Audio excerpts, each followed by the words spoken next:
కొంతమంది వైసీపీ పని అయిపోయింది అని చెప్పి అంటున్నారు, కానీ కాదు అలా అనుకోవడం మూర్ఖత్వం అయిద్దని చెప్పి ఉండవల్లి అరుణ్ కుమార్ గారు చెప్పడం జరిగింది. దీని మీద మీ అభిప్రాయం? ఒకటండి, ఇది వాస్తవమే. ఎందుకంటే ఇవాళ వైసీపీ పని అయిపోయింది అనుకోవటం అది మూర్ఖత్వం అవుతుంది, పొరపాటు అవుతుంది. ఎందుకని 40% ఓటు బ్యాంక్ అనేది వైసీపీకి ఎక్కడికి పోలేదు. ప్రజల ఆదరణ అభిమానానికి 40% ఉన్నటువంటి ఓటింగే ఉదాహరణ. అలా అనుకుంటే 2004లో 2009లో ఓడిపోయిన చంద్రబాబు నాయుడు గారు మళ్ళీ పీపుల్స్ మ్యాండేట్తో గెలవలేదా ఇండి? అలాగే 2019లో ఓడిపోయిన చంద్రబాబు నాయుడు గారు మరి ఇవాళ గెలవలేదా? అందువల్ల ఏంటంటే ఇవాళ ఓడిపోయినంత మాత్రాన వైసీపీ పని అయిపోయింది అనుకోవటం కేవలం అపోహ, కేవలం మూర్ఖత్వం మాత్రమే. మళ్ళీ ఏ రకంగా పడిందో ఆ రకంగా లేచే ఏంటి సత్తా ఉన్నటువంటి పార్టీ వైఎస్ఆర్సీపీ. పడిన చోటే లేచి చూపించగల దమ్మున్న నాయకుడు వైఎస్ జగన్మోహన్ రెడ్డి గారు. సార్, పెన్షన్ మార్పు అనేది ఎలా చూస్తారు సార్? అంటే పేరు మార్చడం జరిగింది. గతంలో వైఎస్ఆర్ పెన్షన్ అనే దాన్ని ఇప్పుడు ఎన్టీఆర్ పెన్షన్గా మార్చడం జరిగింది. ఒకటండి, ఏంటంటే ఇప్పుడు ప్రభుత్వాలు మారినప్పుడు పథకాల యొక్క పేర్లు మార్చడం అనేది సహజంగా జరిగే చర్యే. పోయినసారి వైఎస్ఆర్ భరోసా అన్నారు, ఇవాళ వాళ్ళ నాయకుడు కాబట్టి ఎన్టీఆర్ భరోసా అంటున్నారు. పథకాల పేర్లు ఏ మార్చినా సరే ఇది గతంలో ప్రభుత్వం ఇచ్చిన పథకాలని కొనసాగించడం అనేది శుభపరిణామం. ఇప్పుడు బాబు గారు వచ్చినా ఎవరు వచ్చినా సరే ప్రజలకు మంచి జరగాలి. అది జగన్మోహన్ రెడ్డి గారే ఆదర్శం ఒక రకంగా చెప్పాలంటే సంక్షేమ పథకాలకి. అలాగే ఏంటంటే రాజశేఖర రెడ్డి గారు ఈ సంక్షేమ పథకాల యొక్క సృష్టికర్త. అందువల్ల ఏంటంటే బాబు గారు వచ్చినా ఎవరు వచ్చినా వైఎస్ రాజశేఖర రెడ్డి గారు అలాగే వైఎస్ జగన్మోహన్ రెడ్డి గారు ఇచ్చిన సంక్షేమ పథకాలని కొనసాగించడం, పథకాల పేర్లు మార్చినంత మాత్రం ఇబ్బంది ఏమీ లేదండి.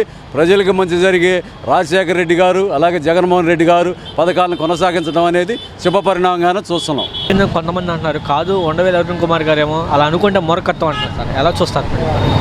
వైసీపీ ప్రభుత్వం ఏముంది, అది అవ్వదే ఉండదు. అది మళ్ళీ మామూలుగా వస్తుంది, రాకుండా ఉండదు, వస్తుంది.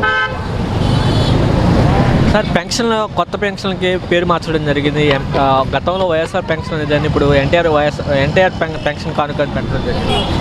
ఎన్టీఆర్ ఫంక్షన్లో ఏముంది, అది మామూలుగా జగన్ ఇచ్చేదే ఇంకొక 1000 రూపాయలు ఎక్స్ట్రా వేసి ఇస్తున్నాడు. ఇంకేముంది దాంట్లో? జగన్ మామూలుగా 3000 ఇచ్చాడు కదా, ఇంకొక 1000 రూపాయలు ఎక్స్ట్రా వేసి ఇస్తున్నాడు, అంతే. ఏముంది, అంతకుమించి ఏమీ లేదు దాంట్లో. ఇప్పుడు ఆ ప్రభుత్వం వచ్చినా ప్రేయర్ మార్చిద్ది, ఈ ప్రభుత్వం వచ్చినా ప్రేయర్ మార్చిద్ది, దాంట్లో ఏముంది సపరేట్ ఏముంది, అది మామూలే. సార్, కొంతమంది వైసీపీ పని అయిపోయింది అంటారు, కొంతమంది ఏమో కాదు ఉండవల్లి అరుణ్ కుమార్ అలా మాట్లాడుకుంటే కనుక మూర్ఖత్వం అవుతుందని చెప్పడం జరుగుతుంది. ఎలా చూస్తారు? ఎవరు? ఉండవల్లి అరుణ్ కుమార్ గారు వైసీపీ పని అయిపోయిందని కొంతమంది అంటే కాదు అలా అనుకుంటే కనుక మూర్ఖత్వం అవుతుందని అన్నారు. అలా ఏం కాదు. ప్రస్తుతానికి ఏదో ఇక్కడ ఎలక్షన్లో ఫ్రాడ్ జరిగింది, అంతా ఈవీఎంలు ట్యాంపరింగ్ జరిగింది. దానివల్ల ఇలా వైసీపీ అనుకుంది, కానీ ఏం జరగదు. నెక్స్ట్ ఎలక్షన్కి పికప్ అవుతారు. అలా ఆయన మాట్లాడేది లెక్కలోకి తీసుకోవాల్సిన అవసరం లేదు. నెక్స్ట్ వైసీపీ వస్తుంది. అవును సార్, కొంతమంది ఇప్పుడు వైఎస్ఆర్ ఆసరా, వైఎస్ఆర్ పెన్షన్ కానుకలు అనేది ఇప్పుడు ఎన్టీఆర్ పెన్షన్ కానుక పేరు మార్చడం జరిగింది. ఎలా చూస్తారు? ఎవరు గవర్నమెంట్ వాళ్ళు ఇష్టం వచ్చినట్టు వాళ్ళు మార్చుకుంటారు, దానివల్ల ప్రాబ్లం ఏమి ఉండదు. ఎవరైనా ఒకటే, ఏదే పథకం పేర్లు మార్చారే కానీ అంతా ఒకటే, ఏం కాదు, ఏం పర్వాలేదు. దానివల్ల ప్రాబ్లం ఏం లేదు. మార్చుకుంటే ఎవరు ఇష్టం వచ్చినట్టు వాళ్ళు గవర్నమెంట్ కాబట్టి వాళ్ళు మాట్లాడుకున్నారు. వీళ్ళు వచ్చే గవర్నమెంట్ ఎవరు గవర్నమెంట్ వాళ్ళు ఇష్టంగా వాళ్ళ పేర్లు పెట్టుకుంటున్నారు, మార్చుకుంటున్నారు, అంతేగాని ఏదైనా ఒకటే. సార్, ఉండవల్లి అరుణ్ కుమార్ గారు వైసీపీ పని అయిపోయింది అనుకుంటే కనుక మూర్ఖత్వం అన్నది, దీని మీద మీ అభిప్రాయం? అంటే అయిపోయిందనే మూర్ఖత్వం అని అంటే ఆయన ఏంటంటే రాజకీయ చాణక్యుడు, అనుభవజ్ఞుడు కాబట్టి వైసీపీకి ఎంటర్ అంటే 40% ఓటింగ్ షేర్ ఉంటే టీడీపీకి 46% ఉంది. ప్రజల్లో ఆయనకేమో బలమేం తగ్గలేదు, అయిపోయిందని అనుకోవడం కూడా ఆయన మూర్ఖత్వం అని జనాలు అనుకుంటున్నారు. కానీ అది కాదు, అది మంచి పద్ధతి కాదు. ఎందుకంటే ప్రజాబలం ఉందని జగన్ గారికి ఆయన మీడియా ద్వారా చెప్పారండి. అది సార్, ఇప్పుడు పెన్షన్ మార్పు పేరు మార్చడం జరిగింది. పెన్షన్లు అంటే ఏ ప్రభుత్వం వచ్చినా గతంలో చంద్రబాబు నాయుడు గారు ఉన్నప్పుడు పెన్షన్లు ఇచ్చేవాడు. ఆయన మరి ఎన్టీఆర్ కింద పార్టీ విధానాలతో ఇచ్చేసేవాడు. జగన్మోహన్ రెడ్డి గారు వచ్చిన తర్వాత కూడా వైఎస్ఆర్ పెన్షన్ అని చెప్పి అన్నాడు. ఇప్పుడు ఏంటంటే మరి తెలుగుదేశం అధికారంలోకి వచ్చింది కాబట్టి తెలుగుదేశం ఇప్పుడు ఎన్టీఆర్ పెన్షన్ కానుక రకరకాలుగా ఏ పార్టీ అయినా అధికారంలోకి వచ్చిన తర్వాత సర్వసాధారణం అది మార్చుకోవటానికి కూడా అవకాశం ఉంది. దాన్ని తప్పు పట్టాల్సిన పని లేదండి. అది కొంతమంది వైసీపీ పని అయిపోయింది అంటున్నారు, కొంతమంది కాదు అలా అనుకుంటే మూర్ఖత్వం అని చెప్పి ఉండవల్లి అరుణ్ కుమార్ గారు అంటున్నారు. అది ఏంటంటే ఇప్పుడు అంటే ఎవరు బాగా చేస్తే వాళ్ళే ఎన్నుకుంటారు, అది మటు పక్క. అది మనం అదంటే ఇంకా 5 ఏళ్ళు ఉంది కాబట్టి దాన్ని బట్టి మనం ఆలోచించాలంటే ఎవరు అభివృద్ధి వాళ్ళు చూపించుకుంటారు, వీళ్ళు చూపిస్తే వీళ్ళే వస్తారు, అంతే అండి. సార్ కొత్తగా పెన్షన్కి పేరు పెట్టడం జరిగింది, ఎన్టీఆర్ పెన్షన్ కానుక అని పెట్టడం జరిగింది. గతంలో వైఎస్ఆర్ పెన్షన్ కానుకొని పేరు మార్పులు ఎలా చూస్తారు? అంటే ఈ పార్టీ వచ్చింది కాబట్టి ఇప్పుడు వాళ్ళు దానికోసం వాళ్ళు పెట్టుకుంటున్నారు, అంతే. ఎవరి పార్టీ వచ్చినా వాళ్ళు ఉంటుంది కదా, వీళ్ళది ప్రతాపం వీళ్ళు చూపించుకుంటారు, అంతే. కొంతమంది వైసీపీ పని అయిపోయింది అంటున్నారు, కాదు అలా అనుకుంటే మూర్ఖత్వం అని చెప్పి ఉండవల్లి అరుణ్ కుమార్ గారు అంటున్నారు. సార్ దీని మీద మీ అభిప్రాయం? వైసీపీ పని ఎందుకవుతుంది? వీళ్ళు ఈ 5 years సరిగ్గా చేయలేదు అనుకో, మళ్ళీ ఆడ రావచ్చు. సరైన లీడర్ ఏంటి? ఆంధ్రప్రదేశ్లో ఒకడు పుట్టాలి మంచివాడు. ఇప్పుడు తమిళనాడులో పుట్టాలి చూడు, అనామలై, అటువంటి మంచివాడు ఉత్తముడు రావాలి. యాదవులు ఎంతమంది వచ్చినా ఒకటే. ఓకే సార్, వైఎస్ఆర్ పెన్షన్ కానుక అనేది గతంలో ఉంది, ఇప్పుడు ఎన్టీఆర్ ఏనండి, ఎవడ పెన్షన్ ఎవడ సొమ్ము ఎవడికి ఇస్తున్నారు?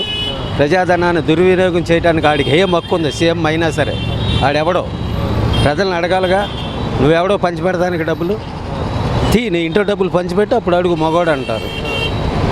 చెప్పండి, ఉచితంగా తయారు చేసే ప్రజలను సోమరిపోతులు తయారు చేశాడు, దొంగలను తయారు చేశాడు, గంజాయి పెంచాడు, హెరాయిన్ పెంచాడు. ఏమనాలి వైసీపీని? లా అండ్ ఆర్డర్ ఉందా? కొలాప్స్. ఏ డిపార్ట్మెంట్ సరిగా ఉంది? పైకేమో అవి పెట్టాను, డెవలప్మెంట్ ఏది? ఏమీ లేదు. ఒక వాటర్ ప్రాజెక్ట్ కట్ల, పవర్ పెంచలా. ఈ 5 ఏళ్లలో పవర్ వాడేవాళ్ళు ఎంతమంది పెరిగారు? మౌలిక సదుపాయాలు అయ్యి ఆడొక పరిపాలకుడు అంటారా? ఆడొక యాదవ జగన్మోహన్ రెడ్డి. చూద్దాం ఈసారి ఏం చేస్తాడు. గతంలో సంథింగ్ ఈజ్ బెటర్, ఇంకా బెటర్ అనిపిస్తానంటున్నాడు, చూద్దాం. అంటే ఉండవల్లి అరుణ్ కుమార్ గారు మాట్లాడుతూ, అంటే కొంతమంది ఏమో వైసీపీ పని అయిపోయిందంటే, కాదు అలా అనుకుంటే కనుక మూర్ఖత్వమే అని చెప్పడం జరిగింది. ఎలా చూస్తారు? అంతే కదా, ఏదైనా సరే ప్రజల నిర్ణయం ప్రజలు చూసుకుంటారు. వాళ్ళు చేసే పనులు వాళ్ళు చేస్తారు, ప్రజలు చేసే పనులు ప్రజలు చేస్తారు. గెలిపించాలనుకుంటే గెలిపిస్తారు, అందరం ఎక్కింటే అందరం ఎక్కిస్తారు. దించాలన్న వాళ్ళదే చేతుల్లో, ఎక్కించాలన్న వాళ్ళదే.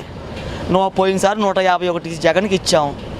ఆయన సమర్థవంతంతో ఆయన 151 ఎమ్మెల్యేలు ఏం మాట పడితే ఆ మాట మాట్లాడుతూ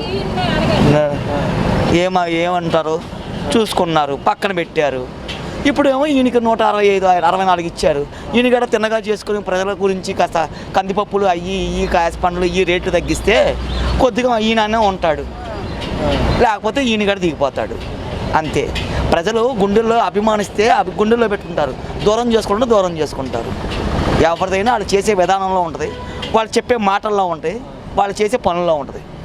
అని ఎలా చూస్తారన్న పెన్షన్? ఇప్పుడు వైఎస్ఆర్ పెన్షన్ అనే దాన్ని ఇప్పుడు ఎన్టీఆర్ పెన్షన్గా పేరు మార్చడం జరిగింది. కొన్ని సింగ్లు ఎలా చూస్తారు? ఎవడిష్టం ఆడిది. వాళ్ళ నాన్న వైఎస్ఆర్ పెన్షన్ అన్నాడు, వీడు ఎన్టీఆర్ పెన్షన్ అంటున్నాడు. లేదా అది ఎన్టీఆర్ పెట్టాడు కాబట్టి ఆ పార్టీ ఎన్టీఆర్ గురించి చెప్పాడు, కానీ వాళ్ళ నాన్న పెట్టుంటే వాళ్ళ నాన్న పేరు వేసుకుంటాడు కదా చంద్రబాబు గారు. ఇప్పుడు నేను అనుకో ప్రభుత్వం ఇచ్చే పెన్షన్ అంట, అంతేగాని మా నాయనమ్మ పేరు, మా తాత పేరు, మా ముత్తాత పేరు అని నేను పెట్టుకోను. నాకు తెలిసి ఎవడు డప్పాడు కట్టుకుంటాడు, ఎవడు రంగాడు వేసుకుంటాడు.